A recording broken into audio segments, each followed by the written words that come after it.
Have you ever wondered why some words don't just speak, but shift the ground beneath your feet? Not every speech changes a moment. Some change a generation. And sometimes one voice echoes into millions of hearts. Barack Obama didn't just run for office. He ran on hope. He stood tall not because he had all the answers, but because he made the world believe they existed. What you're about to hear isn't just inspiration. It's a reflection of values that transformed an era. This is not a speech. This is a reminder of who we are and who we can become. Barack Obama once stood before a divided audience and said, "There is not a liberal America and a conservative America. There is the United States of America." He challenged the illusion of separation. He shattered the idea that your neighbor is your enemy. He reminded us that our differences are not dangers. They are details. Unity doesn't mean agreement. It means alignment with the idea that our collective future matters more than our individual grudges. And when he said those words, something stirred, a belief that maybe, just maybe, we're not as far apart as we think. In one of the most difficult moments, he stood in Philadelphia and said, "We the people, in order to form a more perfect union." He didn't hide from the cracks in our foundation.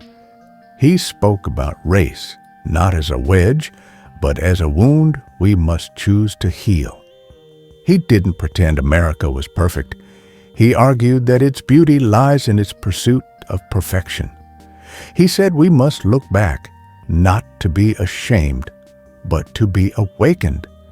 We inherit not only history's pain, but its responsibility. And the truth is, real progress is made by those brave enough to see injustice and still believe in justice. It was a cold night in Chicago when he stepped on that stage and said the words that move the earth, "Yes, we can." It wasn't just a slogan, it was a declaration. A declaration that hope was no longer naive. It was necessary. He reminded us that the arc of history does not bend on its own. It bends when millions of hands, your hands, pull it toward justice. Yes, we can dream. Yes, we can change. Yes, we can rise. And yes, we must. Because if we don't believe in the possibility of tomorrow, then we've already lost today. In his inaugural address, he said, "What is required of us now is a new era of responsibility.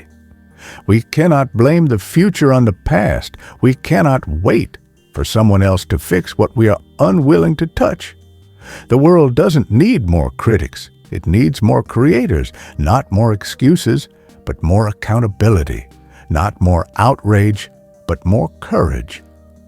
Obama believed in the simple truth that the power of a nation is measured not in wealth, but in the strength of its people's character.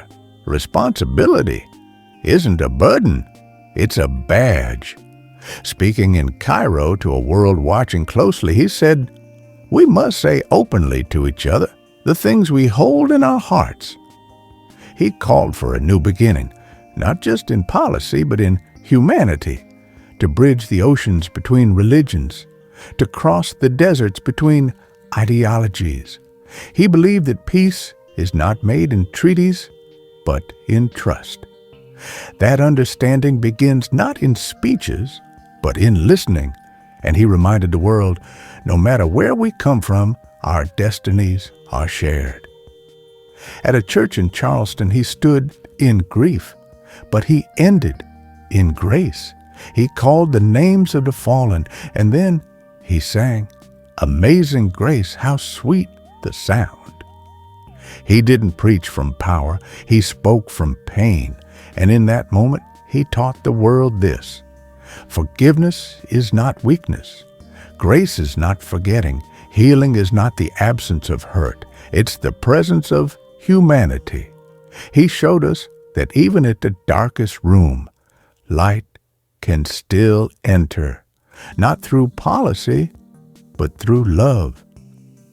Barack Obama didn't come from wealth. He came from wonder, from a mother who taught him that the world was bigger than what he saw, and a father who left before he could understand what it meant to carry that name. Yet, through that absence, he built presence. Through the questions, he formed answers. He once wrote that his life was shaped by dreams from my father. But those dreams were not just his inheritance, they were his assignment. Because we do not choose the history we're born into, but we do choose the legacy we leave behind. And for every child watching, from the south side of Chicago to the streets of Soweto, he carried a torch that said, "Your beginning does not define your becoming." Obama reminded us time and again, democracy is not a spectator sport. It's not something we consume every 4 years. It's something we live every day. He said, "Citizenship is not just a matter of voting, it's the hard and frustrating work of self-government." And that truth echoes now more than ever. Being a citizen means showing up, not just to the ballot box, but to the broken systems around you. It means mentoring a kid who no one sees. It means standing up when silence would be easier. It means realizing that your voice may be one, but one voice can echo through history if it is loud enough, brave enough, and kind enough.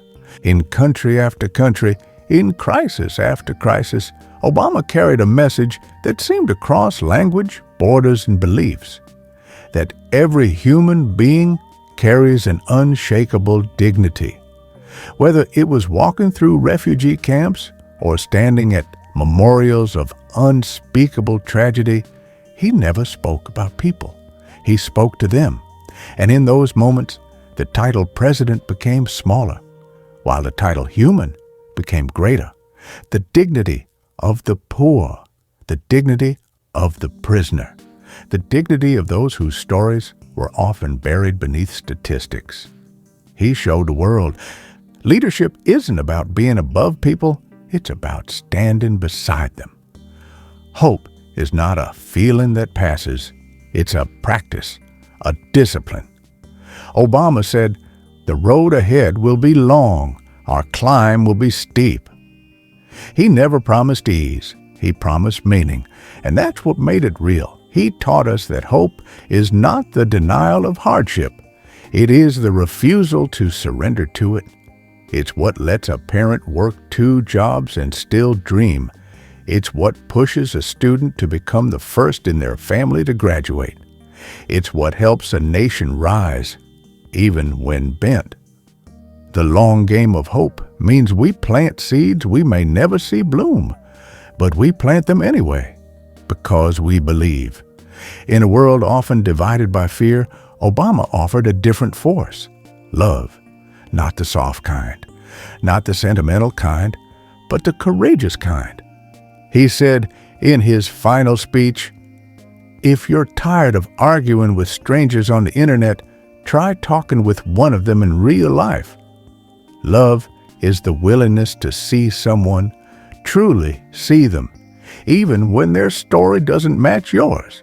It's the power that says, even when we disagree, I will not dehumanize you.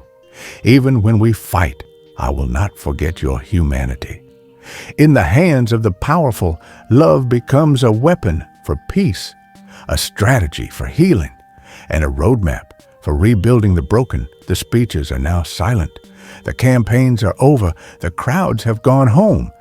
But something still remains, a voice, an echo, not of perfection, but of persistence, not of politics, but of purpose.